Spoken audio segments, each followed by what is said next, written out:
So the first time we used phages, or at least I used phages to treat someone, was about 2007.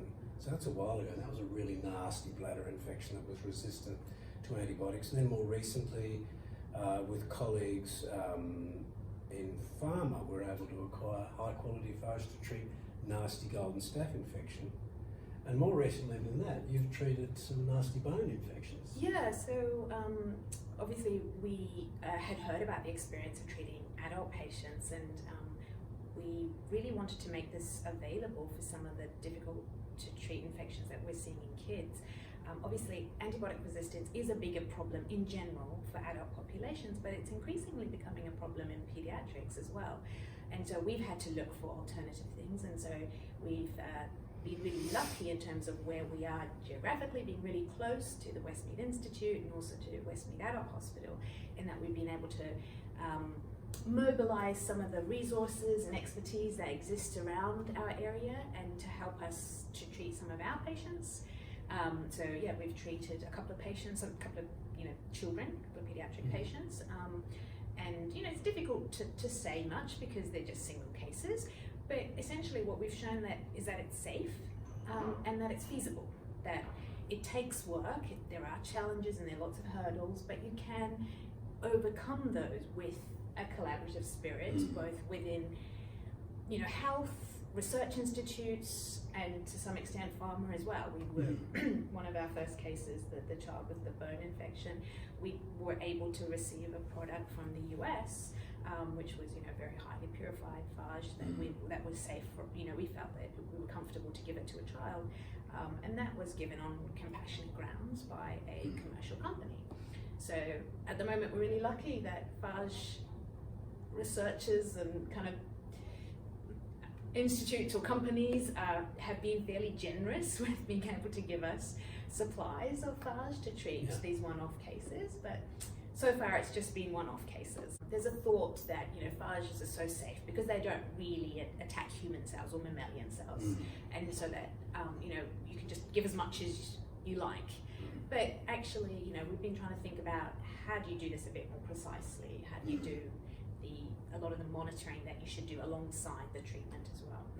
We talk a lot about precision medicine, don't we, in other branches of medicine?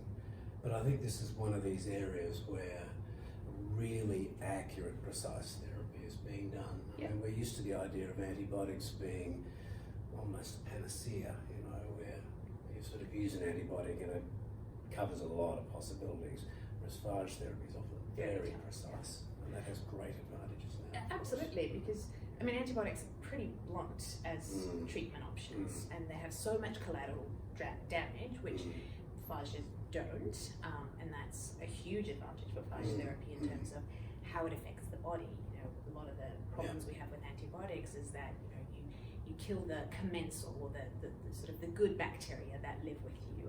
The healthy bugs. The healthy bugs, and so we're sort of trying to target the treatment now, and so it is, I guess, a very archetypal precision medicine.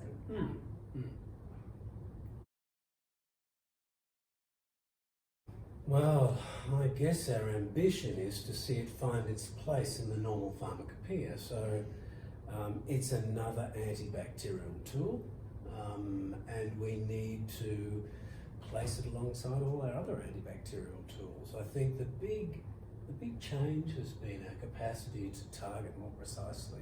It's now increasingly routine that we can really accurately define the bugs we're after, and relatively quickly. So now we're less dependent on a broad brush approach to treating infection, and we're much more in the space where we can do it more precisely and with less harm. And so to have a tool like this available is what we're after. What will it look like? I suppose it'll look like ordinary drugs, wouldn't it? You prescribe it and then you get it. Pharmacy will handle it, I guess it's about equity. At the moment, the way phage is accessed in Australia in particular is the sort of single cases, or maybe a small clinical trial like the one John did recently. but that's not sustainable for the future, and also it's problematic because you're saying, well, this patient can get access to this treatment, but all these other patients can't. And because we know there's so many advantages to phage therapy, we should make it more widely available. It should be available systematically, and so that also it gives patients a lot of those other oversights. The post-marketing sort of monitoring and all the regulation that comes with it. That means that we can use it precisely and safely and equitably.